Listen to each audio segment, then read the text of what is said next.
반갑습니다. 네, 저녁들 드셨어요? 네. 우리 옆에 분들에게 아까 우리 이윤준 목사님이 가르쳐준 인사.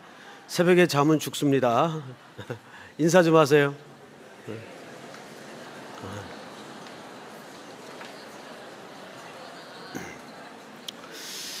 이윤준 목사님이 좀 주책이죠. 네. 새벽에 다 나오셔서 우리 3주 동안 끝까지 완주합시다. 오늘 여러분들과 나눌 하나님의 말씀은 고린도후서 5장을 중심으로 보도록 하겠습니다.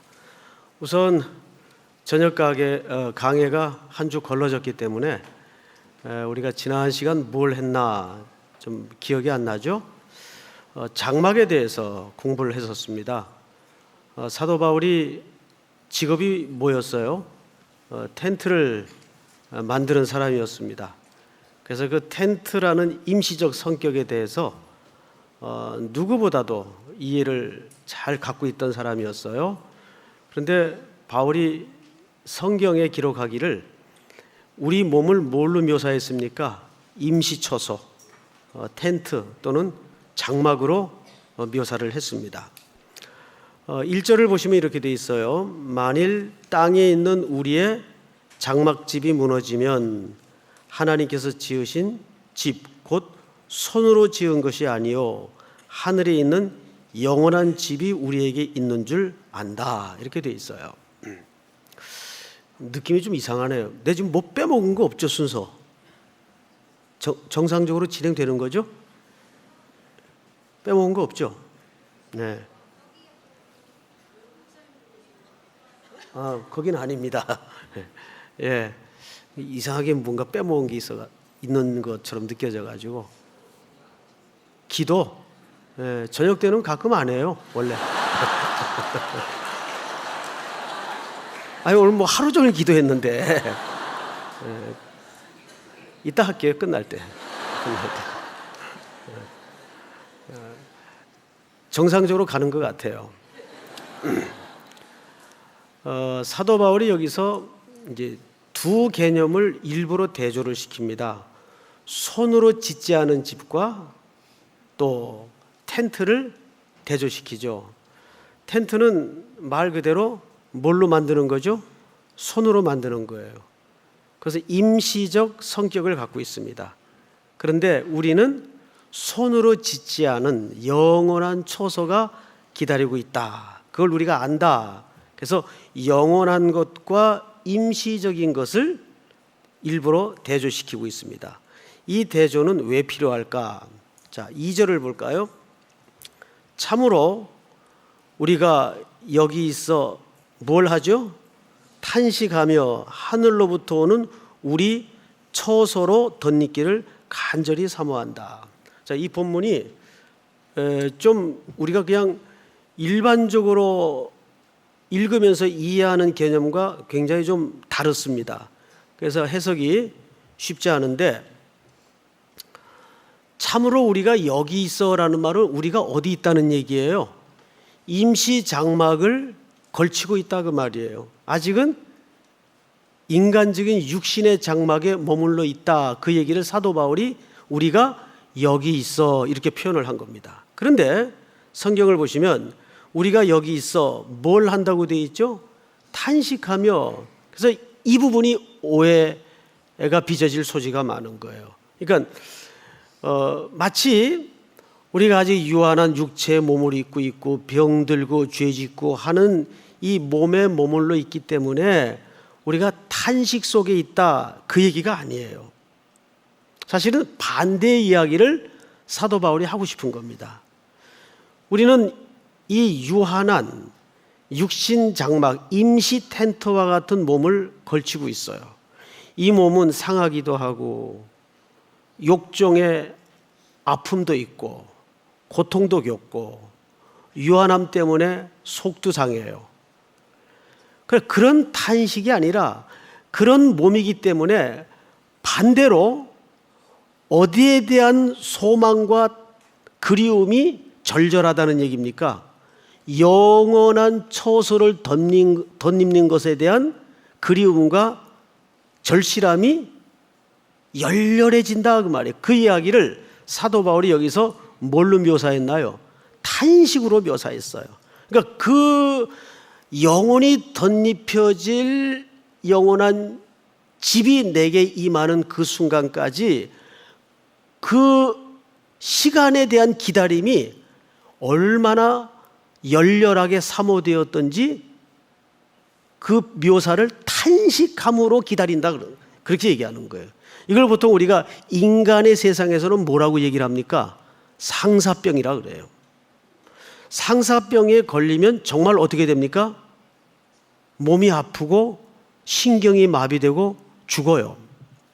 원래 이 상사병이라는 유래를 찾아보니까 이게 중국 춘추 전국 시대에 송나라 말기에 어느 그 왕이 주색잡기에 늘 빠져 있습니다. 그 왕의 성이 강씨예요.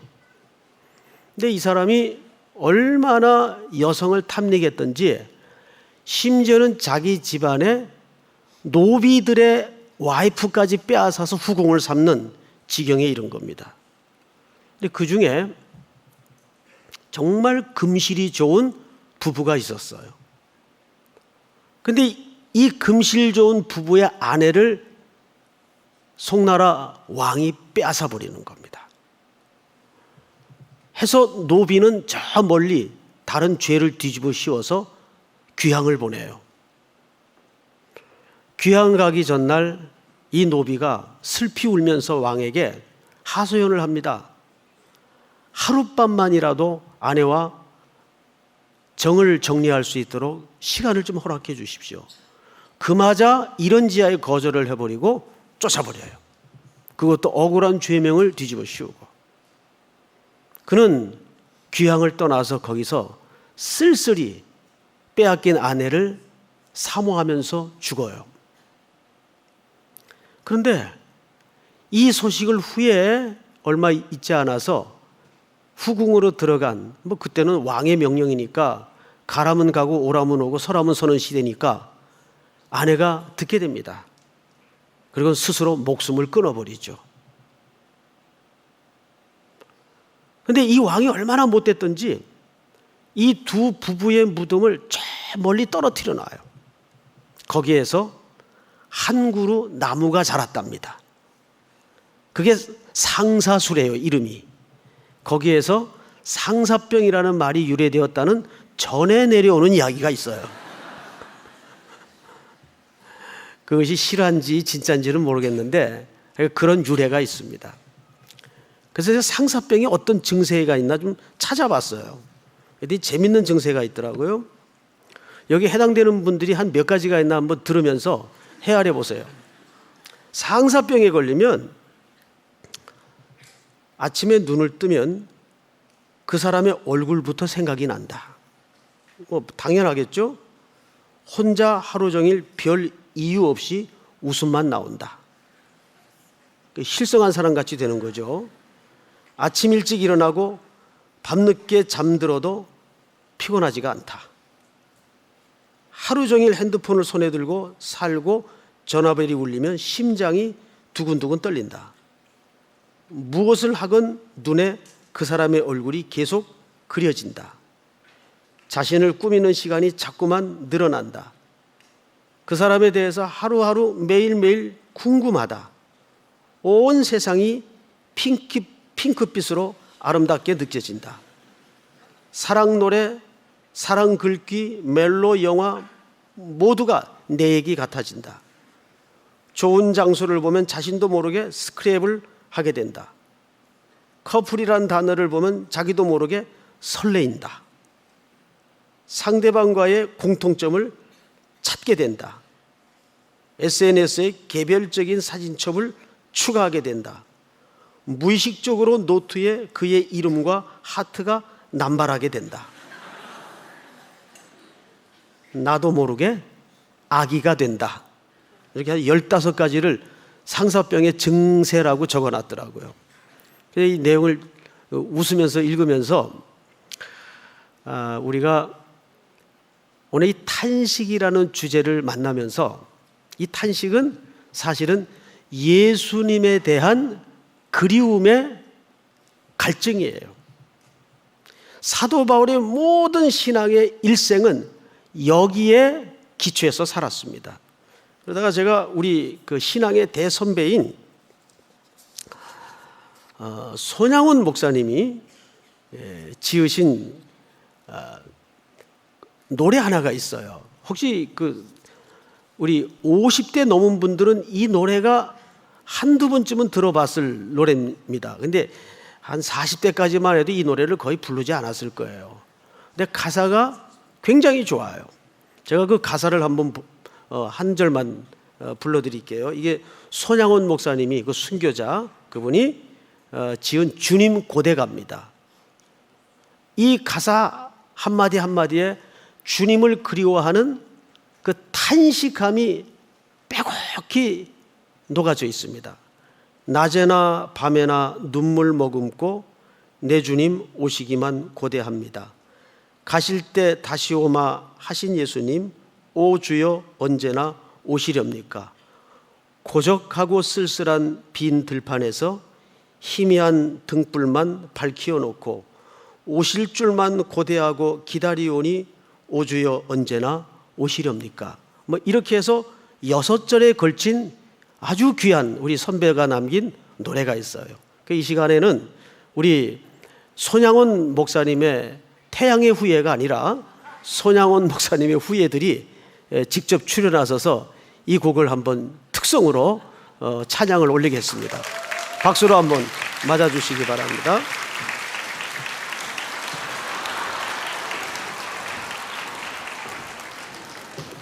제가 저녁에 갑자기 주문을 해서 좀 실수를 해도 하나님께 영광을 돌리시기 바랍니다. 주님 고대가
주여 언제나 오시렵니까?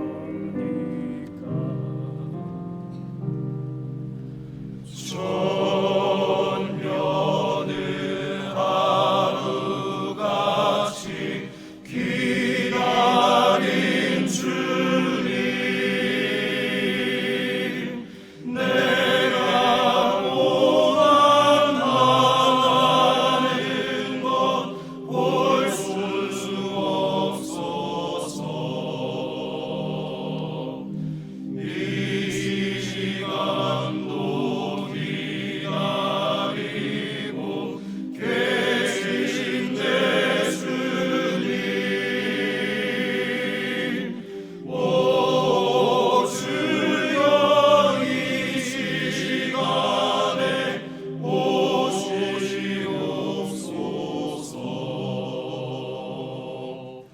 오 주여 이 시간에 오시옵소서.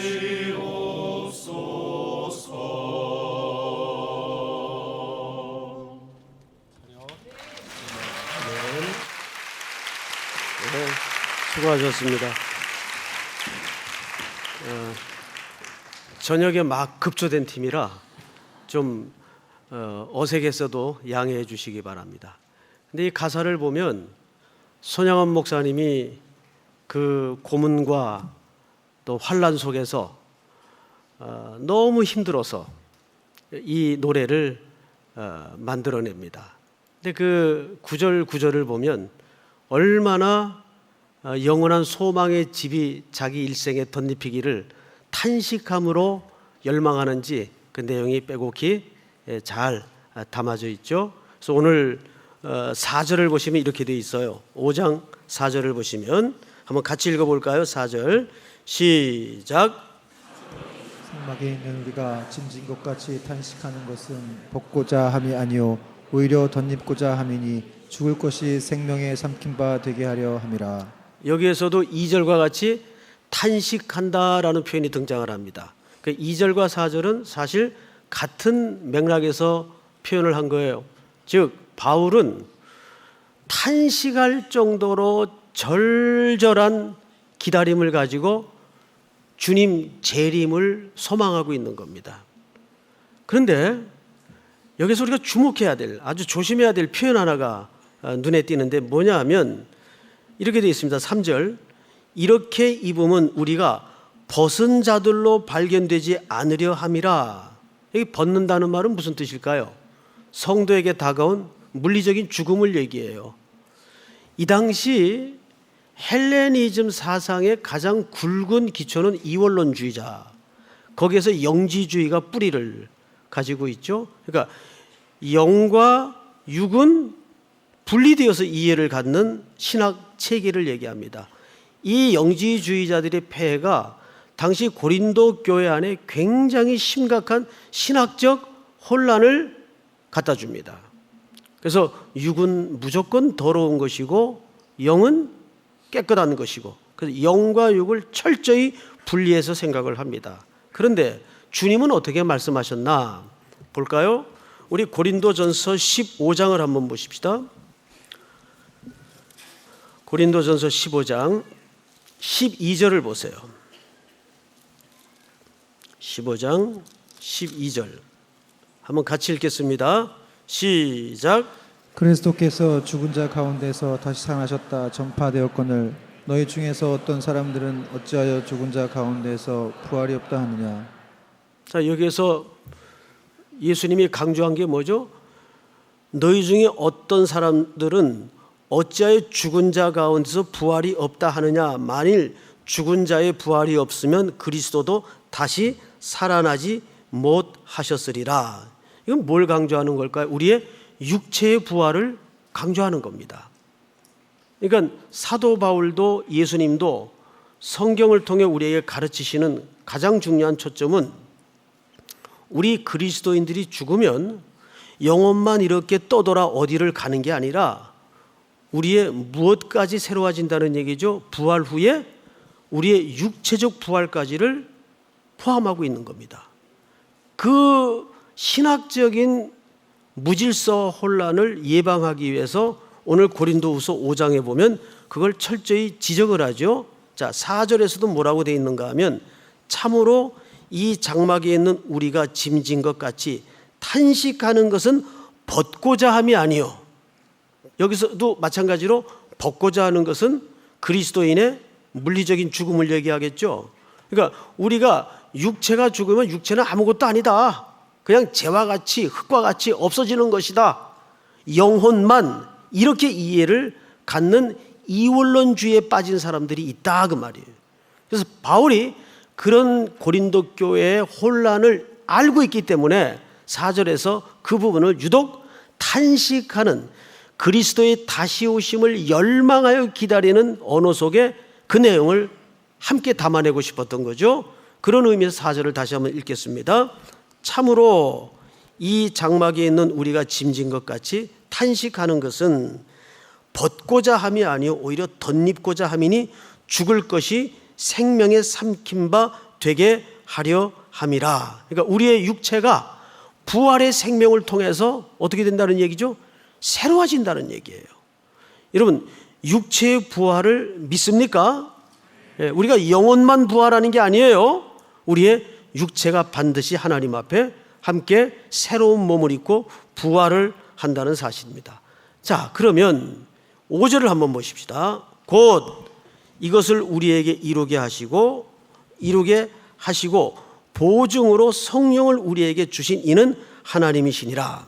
자, 이제 이 부분을 좀 집중적으로 설명을 드리겠습니다. 우리는 지금 부활한 새 몸을 입고 있습니까? 옛 몸을 아직도 임시장막을 걸치고 있습니까? 임시장막을 걸치고 있어요. 그래서 외모에 많이들 신경을 써요. 뭐 좋아요. 저는 그 나쁘다고 보질 않아요. 지난주에도 어떤 자매가 만나자마자 다짜고짜 저한테 느닷없이 무슨 얘기를 하냐. 아, 목사님 나는 얼굴이 너무 커요. 그래요. 얼굴이 너무 커요. 뜬금없이. 그래서 제가 순식간에 하나님이 지혜를 주셔서 이 자매는 얼굴이 큰 게 아니라 어깨가 좁은 거야. 어디서 그런 지혜가 나왔는지 모르겠어요. 그랬더니 활짝 웃더라고요. 활짝 웃더라고요. 정말 제가 어깨가 좁긴 좁아요. 또 그래요. 예. 요즘 청년들 참 재밌어요. 예. 얼굴이 좀 크면 어때요? 예. 이렇게 눈에 금방 띄고 좋죠. 얼굴이 주먹만 해가지고 뭐 창살 사이로 드나들어야 된다면서요? 예. 그런 가치에 매몰되지 말고 우리는 지금 어쨌든 임시 장막을 걸치고 있어요. 근데 이 임시 장막은 아시는 대로 유한하고 죄짓고 병들고 시들고 아픔이 많아요. 자, 여기에서 우리가 덧입고자 하는 게 뭐죠? 영원한 집을 덧입고자 하는 겁니다. 그러면 임시 장막과 영원한 집 사이에 뭐가 있죠? 간격이 있어요. 이제 여기에서 영원한 집을 덧입고자 가는 시간 싸움이 저와 여러분들 속에 남겨져 있는 겁니다. 자, 그런데 우리는 늘 이 간격을 왔다 갔다 하면서 성공하는 확률이 많습니까? 실패하는 확률이 많습니까? 확률이랄 것도 없죠. 100점 100패.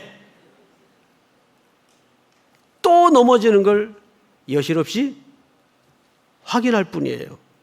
그런데 걱정하지 마세요. 누가 그 모든 과정을 보증하시는 겁니까? 성령님이. 그래서 예수님께서도 내가 가야 누가 오시겠다? 성령님이 오신다. 성령님은 우리의 보증이시고 보혜사가 되십니다.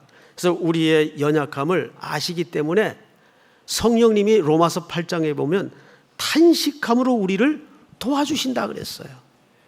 믿습니까? 그러니까 우리가 성령님의 은혜와 도우심 없이는 이 신앙생활을 절대 할 수가 없어요.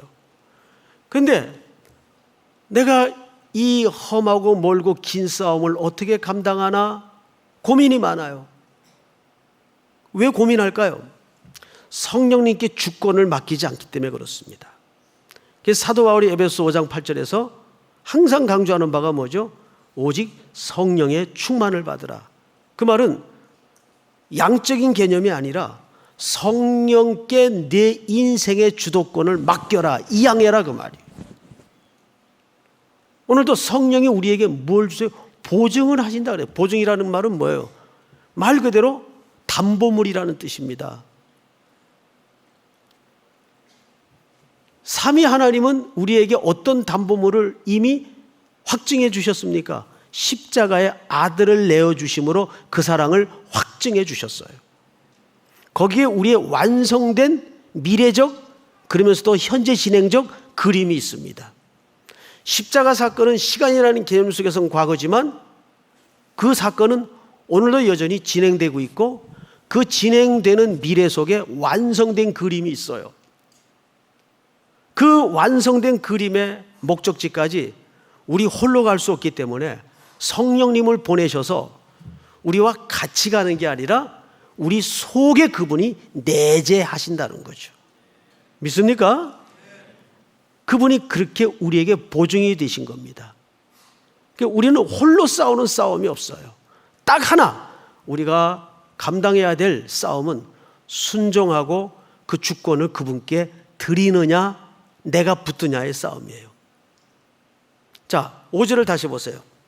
곧 이것을 우리에게 이루게 하시고 보증으로 성령을 우리에게 주신 이는 하나님이시니라. 6절 다 같이 읽습니다. 시작. 우리가 항상 담대하여 몸으로 있을 때에는 주와 따로 있는 줄을 아노니. 몸으로 있을 때에는 주와 따로 있는 줄 안다. 이게 무슨 소리일까요? 자, 이 말도 참 어려워요. 그래서 좀 풀어내겠습니다. 자, 6절 끝에 보면 이렇게 되어 있죠. 몸으로 있을 땐 주와 따로 있는 줄을 아노니. 자, 앞을 보십시다. 이 말도 같은 비슷한 개념이 됩니다. 우린 지금 영으로 있습니까? 몸으로 있습니까? 영의 반대 개념은 육이라는 뜻입니다. 육으로 있어요, 아직. 그러니까 현실적으로는 보호자 우편에 앉아 계신 예수님과 같이 있는 겁니까? 따로 있는 겁니까? 현실적으로는 따로 있는 거예요. 그러니까 이것은 관계가 끊어진 관계의 개념이 아니에요.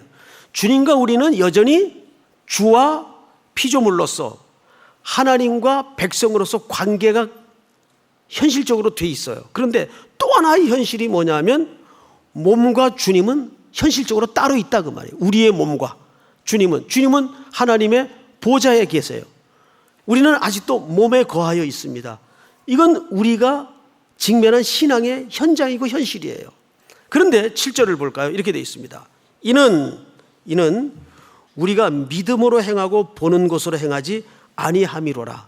자, 예수님이 우리 눈에 보입니까? 안 보입니까? 안 보이지만 이제는 우리가 그 예수님의 실존이 분명 존재한다는 것, 그분이 우리가 구주가 되시고 2000년 전 갈보리 언덕에서 내 죄를 속량하여 제물로 죽으신 분이요 하나님의 아들이라는 실존을 우리가 압니까? 모릅니까? 알죠.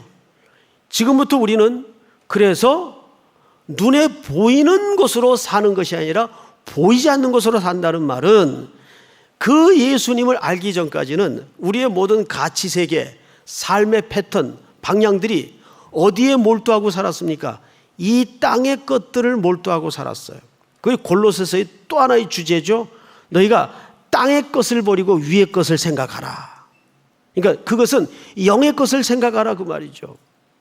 우리가 자꾸 특세를 만들고 예배의 자리를 만들어서 모이고 나오고 경배하고 찬양하고 기도하고 함께 모이는 것은 뭐냐면 이런 데 목적이 있는 겁니다. 우리는 본성적으로 아직은 어디에 익숙한 사람이에요? 이 땅의 아래 것에 익숙한 사람이에요. 우리는 그게 철저히 몸에 배어있는 사람이에요. 저 어린 왕자의 스토리처럼 닮은 두 왕자가 운명이 바뀌죠. 장난 비슷하게 시작한 일이 크게 벌어집니다. 거지였던 그 왕자를 닮은 거지가 왕자의 의복을 입고 왕궁으로 들어와요. 그 역할이 바뀝니다. 옷을 바꿔 입었는데 거지 신분인 왕자의 옷을 입은 그 거지는 궁궐의 예식이나 품위와 절도를 잘 몰라요. 그래서 손 씻으라고 떠다온 물을 마셔버리고 푹신한 침대를 줬더니 바닥에 누워서 자고 그냥 거리에서 살고 놀고 습관에 배웠던 행동을 궁궐에서 그대로 합니다. 왜? 그쪽 생활이 훨씬 익숙하기 때문에. 우리가 그래요. 우리가 이제 교회에서 체육 대회를 하다 보면요, 교육자들도 그래요. 교육자들도 축구 같은 걸 시켜놓으면은 뭐 가끔 개가 돼요. 막 육두문자가 뭐 나오진 않는데 뭘 말하고 싶은지 알겠어요. 그냥 막 성질들이 나가지고 으시으시거리고. 그게 왜냐하면 우리가 그쪽에 아직 익숙한 사람들이에요. 너무 그렇게 나도 모르게 내뱉어지는 육두문자에 대해서 스스로 놀라지 마세요. 뭘 놀래요? 거기가 고향이었는데. 그런데 이런 삶의 습관뿐만 아니라 우리의 가치도 똑같단 말이에요. 우리 이 땅의 것들을 몰두하는데 훨씬 자연스럽고 익숙해져 있는 사람들이에요. 그래서 오죽했으면 사도 바울이 쳐서 복종시킨다. 어떻게? 날마다 죽노라 그랬어요. 날마다 이 땅의 유욕을 쳐서 복종시키는데 그는 힘들었어요. 그래서 육신의 몸을 입고 날마다 넘어지는 일에 대해서 고단했어요. 그럴수록 그의 가슴 한켠에는 영원한 본향에 대한 귀로의 의식이 자꾸 절실해지는 겁니다. 그걸 오늘 여기선 뭐라고 표현했다고요? 내가 그 주님의 다시 오실 그날을 탄식함으로 기다린다 그 말이에요. 탄식함으로. 믿습니까? 위의 것을 생각하라. 위의 것을 생각하라. 우리 오늘 낮에도 다윗의 시를 잠깐 살펴보았지 않습니까? 그가 사울의 집요한 미치도록 잡아서 죽이고 싶은 살의가 그의 옷깃을 찢어내듯 다가올수록 그의 한켠에는 누구를 더 강렬히 붙잡았다고요? 하나님을. 내 마음이 확정되어 싸우니. 그러면서 그가 찬양으로 드러낸 노래가 뭡니까? 오늘 오전에는 시간이 없어 그 부분을 마저 살펴보지 못했는데 우리 57편 마지막 부분을 한번 볼까요? 이렇게 되어 있습니다. 시편 57편 마지막 부분에 보면 9절부터 읽겠습니다. 내가 비파야 수고맞기일제다. 내가 새벽을 깨우리로다. 주여, 내가 만민 중에서 주께 감사하며 문 나라 중에 주를 찬송하오리니 무릇 주의 인자는 커서 어디에 미치고 하늘에 미치고 주의 진리는 어디에 이르나이다. 궁창, 여기 하늘 궁창. 그 다음에 또 11절 다 같이 한번 읽겠습니다. 시작. 하나님이여, 주는 하늘 위에 높이 들리시며 주의 영광이 온 세계 위에 높아지기를 원하나이다. 아멘. 왜 마지막 찬양이 이렇게 하늘, 궁창, 위에 영광, 주, 보좌 이런 걸로 끝날까요? 이거는 영적인 당연한 질서예요. 이 땅에서 힘들고 고난을 겪을수록 우리 마음 한켠에는 영원한 위의 것에 대한 본향에 대한 탄식이 더 절절해진다 그 말입니다. 그래서 다윗의 찬송이 전부 위의 것으로 끝이 나요. 위를 향하는 것으로 끝이 나요. 이게 찬송의 정상적인 궤도입니다. 우리 삶의 정상적인 궤도입니다. 바울이 지금 오늘 그 얘기를 하는 겁니다. 마지막으로 오늘 본문으로 다시 돌아가서 10절을 한번 보십시다. 10절 다 같이 한번 읽겠습니다. 시작. 이는 우리가 다 반드시 그리스도의 심판대 앞에 나타나게 되어 각각 선악간에 그 몸으로 행한 것을 따라 받으려 함이라. 네. 자, 이건 이제 오해할 소지가 좀 있네요. 이는 우리가 다 반드시 그리스도의 어디에 서게 됩니까? 심판대 앞에 서게 된다. 자, 우린 심판대 앞에 섭니다. 맞습니까? 이건 송 목사의 이야기가 아니고 성경의 증언입니다. 그리스도의 뱀아 심판대 앞에 서게 됩니다. 심판대 앞에 나타나게 되어 각각 그 다음 문제죠. 선악간에 그 몸으로 행한 것을 따라 받으려 함이로라. 그러면 구원이 선악간의 행위를 따라 나누어진다는 얘기인가요? 이것은 구원에 관한 문제가 아니에요. 구원에 관한 문제는 정확하게 우리가 0.1%도 개입할 관여할 여지가 없어요. 오직 그리스도와 하나님의 은혜로 택함으로 구속받는 것이 구원의 정확한 정의입니다. 그럼 이건 뭐예요? 이것은 우리 신자들이 이 땅에 살아내면서 하나님 앞에 살았던 모든 것들을 그리스도의 심판대 앞에서 평가받는다는 이야기입니다. 그 심판은 있을까요, 없을까요? 반드시 있습니다. 저는 그렇게 믿습니다. 그것은 어떤 신학자의 견해도 아니고 성경이 여러 곳에서 고린도전서 3장에서도 증언하는 바와 같고 오늘 여기에서도 우리에게 던져주는 굵은 메시지가 우리가 사나 죽으나 우리의 모든 삶의 지향점은 주를 기쁘게 하는 삶을 살아야 된다. 왜? 우리의 모든 행위가 선악간에 그리스도의 심판대 앞에서 분별을 받기 때문입니다. 거기는 구원을 못 받고 나락으로 떨어지는 일은 없어요. 예수 그리스도의 보혈로 구속받은 백성은. 그러나 그 행악간에 뭐가 있을 뿐입니까? 평가와 분별과 판단이 있을 뿐입니다. 우린 그날 그 상급을 이 땅에서 반드시 준비해야 됩니다. 믿습니까? 오늘 이 준비가 또 남은 한 주 속에 여러분들 속에 철저히 준비되고 주님을 기다림 속에서 현실을 살아갈 수 있는 거룩한 탄식이 우리 성도들 가슴 속에 매일매일 새로워지기를 축복합니다. 우리 다 일어나십시다. 일어나셔서 주님 다시 오실 때까지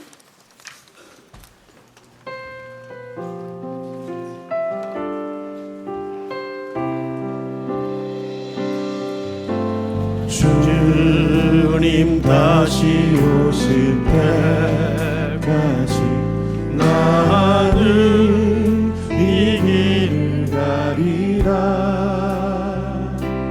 좁은 문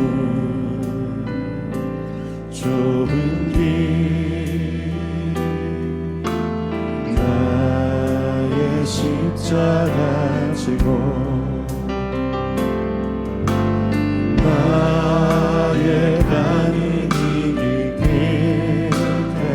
나는 주님을 보리라.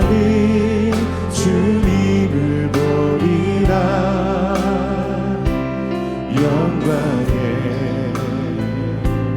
내 주님 나를 맞아주시리. 주님 다시 오실 때까지 나는 일어나 달려가리라. 나는 일어나 달려가리라. 주의 영광 온 땅 덮을 때 나는 일어나 노래하리. 내 사모하는 주님 온 세상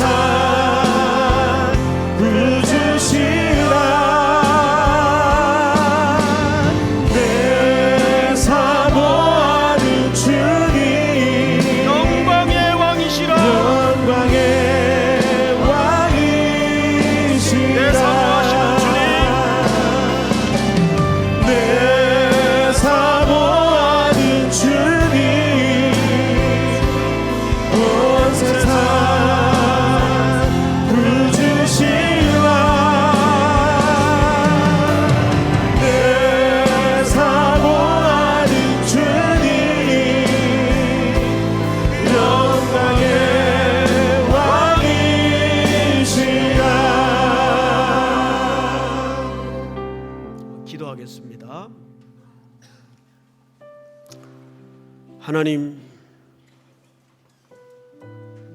하나님 아버지, 참 감사합니다. 오늘도 성일 이곳으로 우리를 불러주시어 함께 모여 예배드리며 교제하며 찬송하며 성도와 성도 간의 아름다운 교제를 누릴 수 있도록 큰 은혜 큰 복 주심을 진심으로 감사를 드립니다.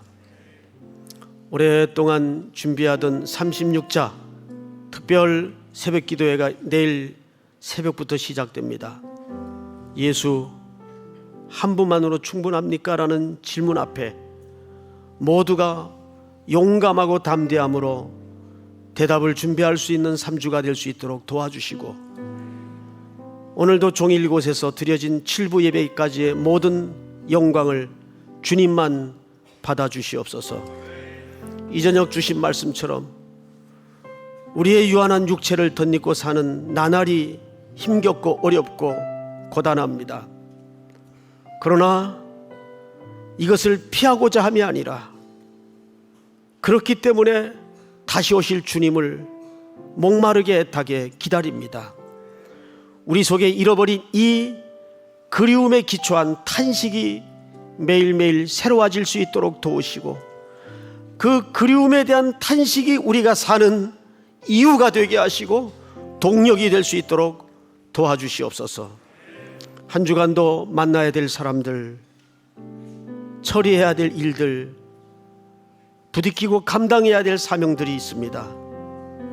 어린아이서부터 노년에 이르기까지 해외, 군에 멀리 출타 있는 가족들 어느 곳에 있든지 하나님이 날개 밑에 그 영혼들을 품으시어 하나님을 사랑하는 자 곧 그 뜻대로 부르심을 입은 자들에게는 모든 것이 합력하여 선을 이루는 기적을 보게 하여 주시옵소서.